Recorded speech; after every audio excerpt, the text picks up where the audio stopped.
Today is going to be the day that our timer finally remembers. That means our application is now going to have persistence in it. But before I even do that, I'm going to be building a time machine. It's not as cool as it sounds. Basically, I'm going to be creating a little machine that will speed up the clock, skip a whole day in seconds, and try to break it before our application breaks on us. So last week, we built this report, focus hours, a streak, and a graph for my week. But there was one small problem, is that as soon as we closed the application, it forgot all of that immediately. So let's go ahead and fix that. First things first, I'm going to go into my VS Code right here, and as you can see, this is where we left off the project last time. Now, before we get started, one of the very important things and a very important lesson that you should understand is that whenever we want to proceed with our project, the previous rules are not going to be helping us anymore. For example, the Claude.md file did not have persistence mentioned previously. In fact, we asked it to not have any persistence, and we asked it to not have any extra files. We told it to only have the index file.html, and that is not going to be helping us anymore. So I updated the stack and structure for the storage just in a small storage.js. And by the way, if you are unsure how to store information on your application, you have to ask Claude. Tell it to take a look and recommend a couple of things for you and some back and forth. I've already taught you how to do that in previous videos. I've also added here a small update if I can find it, and I added update right here where I tell it that there is going to be storage and that it will be able to create extra files just in case it needs it. All right, so first things first, let me go ahead and get rid of all of my previous sessions. And here in a new terminal, I'm going to go ahead and call upon Claude. And every single time I start a new session, I always like to give it this nice prompt. Not the exact same prompt every single time, but I like to tell it to, before we build anything, read the Claude.md, go through the project and understand everything. And another thing that I wanted to get rid of is the plan.md, because it will not serve us anymore. It was mainly used to work on the persistence, work on the reports and the settings. So now that we have this set, let me go ahead and hit enter for it to start percolating. And by the way, if at any point you feel that you're enjoying the contents of this video, please make sure to drop me a like, because it will help me beat the YouTube algorithm. And if you have any questions as we go through this, please make sure to leave them in the comments below. If you don't know who I am, my name is Michael. I've been teaching and tutoring people coding from A to Z for the last 7 years, and in the last 2 I've been deeply focused on AI coding. Alright, so looks like it read through it pretty quickly. It understood what's in the browser, it understood the color, and it understood what done means. Now, let me go ahead and add the following prompt.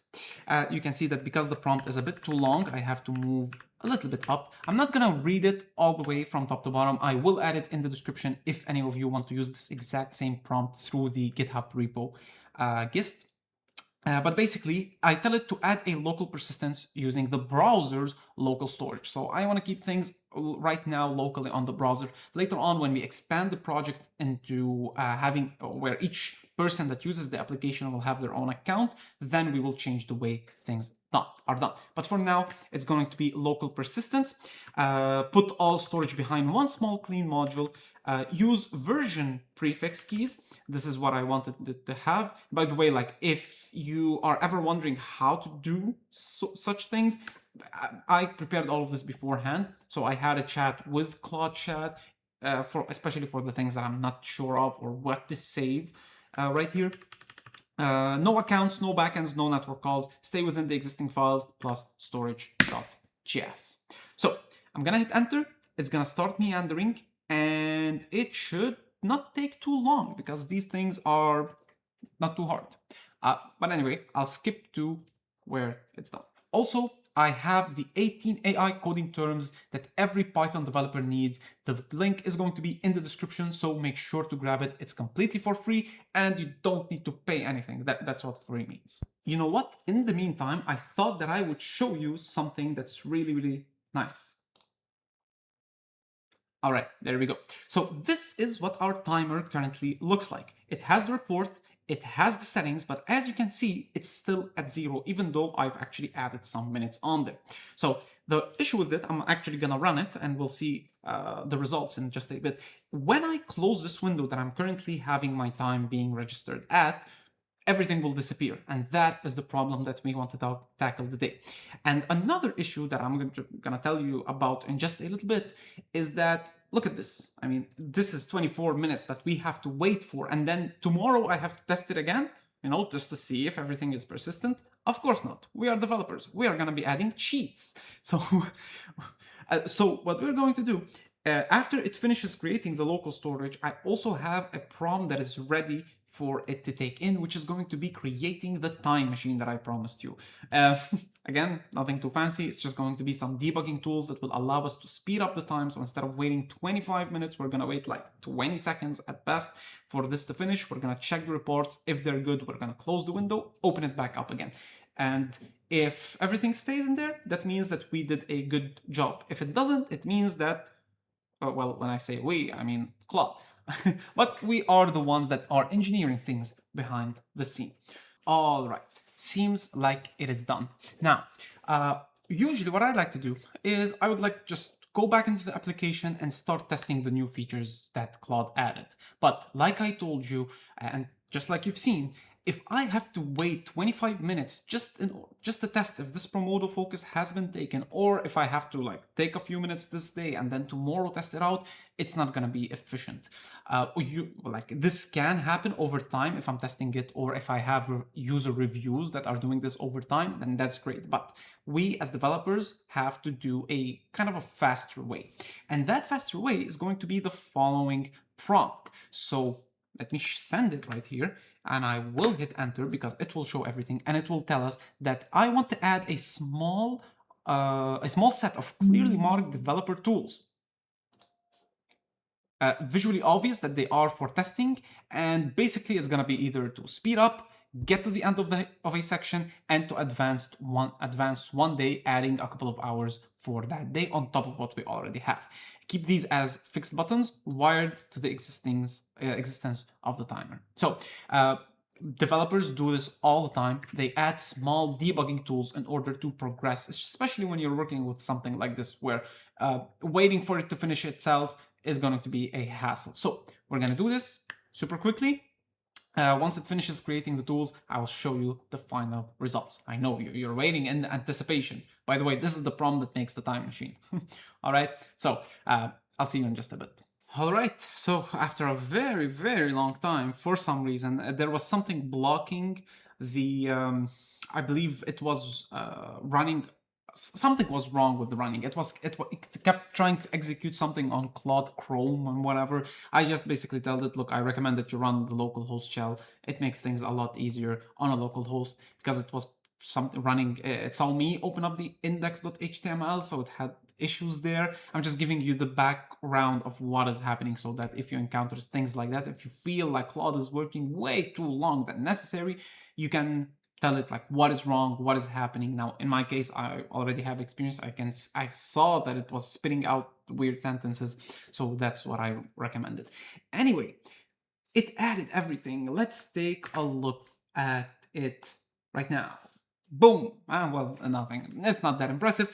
At the bottom, you can see that we have some dev tools. So let's see. Let's look at our short break, long break. Okay, everything is fine. This is the activity summary. As you can see, nothing right now. So I'm gonna hit the speed up. You can see that it toggles on, which is very nice.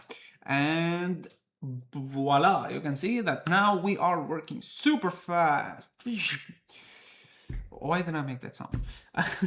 Anyway, it's running fast, and let's see if the report will update on the spot. I don't think so, but let's see. Oh. All right, so it did not update on the spot. Let's look at it again. As you can see, if I hover over it, I do have June 27, 25 minutes, but you cannot see it. I can see it from the recording because I'm just sharing this window. But we are definitely going to be adding a UI to this, so that when someone hovers over that specific day, they will get like a small window where it says 25 minutes. All right, let's start the 5-minute break. And let's see if it goes back to the Pomodoro. Perfect. and let's run this one again. And then I'm going to advance one day and we're gonna look at the results. So I'll check back with you in just a bit. All right, so as you can see, I've advanced a couple of days. If I look at the reports, you can see that I have made Sunday 4.5 hours, Monday 4.5, and Tuesday 4.5. If I go to the month, you can see that they are displayed in this way, which I don't like too much. We are gonna fix everything in just a bit, and I'll show you a nice way to craft a prompt and how I usually craft them. And as you can see, during the entire month of June, we've made 14 hours and 4 minutes. All right. Awesome, or in 10 minutes. All right, awesome. Now for the real test, I'm going to go ahead and close this window and close down the shell command. All right, now I'm going to tell it, run the localhost again. I want to check for persistence. So remember, we had like 14 hours or something like that. If we open up this application right now and we see some values in there, it means that the storage is working.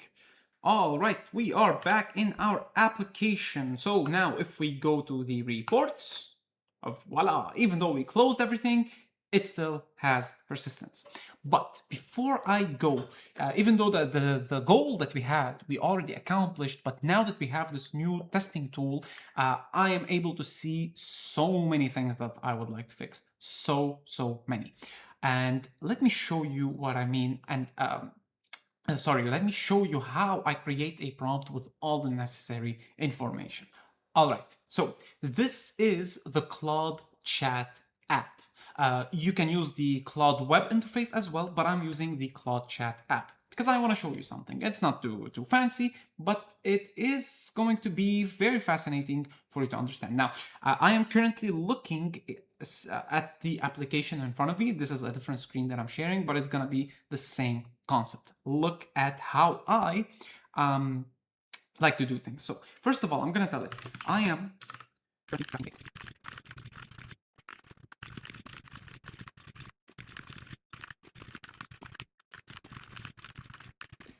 all right, so this is my prompt. There are some errors. You can read it on the screen. I don't want to go through it too much. I'm going to put the thinking on high. For Sonnet, this is a great job for Sonnet. Now, look at what I'm going to do. I'm going to ramble through the things that I want to change, and it will make a nice prompt from it. All right, so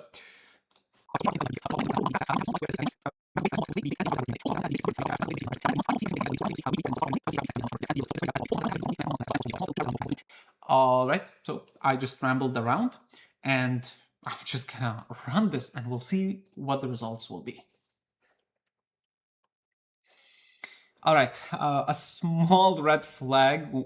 Whenever they answer me that fast, I don't like it, but you know what?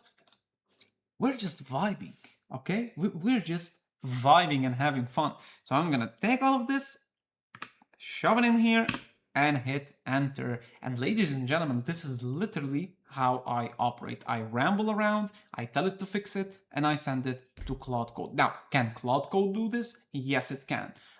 But the difference between Claude Code and Claude Chat is that Chat is more geared towards coming up with ideas, rambling and giving you results, giving you suggestions, especially with the way that you've set it up on your own system. And Claude Code is for delivering results. And Claude Cowork is for tasks. I'm gonna talk about Claude Cowork later on. But for now, you don't need to really see the results of this because it's minute details that are not really worth showing. The goal of this video is to finish the persistence and to teach you how to do some of these things. So in the next video, you're gonna see the results. It's gonna be a lot better. And I hope you enjoyed this video. If you have made it to this point, please make sure to leave a like, make sure to leave a comment. I appreciate every single like. It helps me out a lot with beating the YouTube algorithm. Gonna leave everything in the description below. And again, if you have any questions, you can leave them in the comments below. I will see you in the next one. Peace.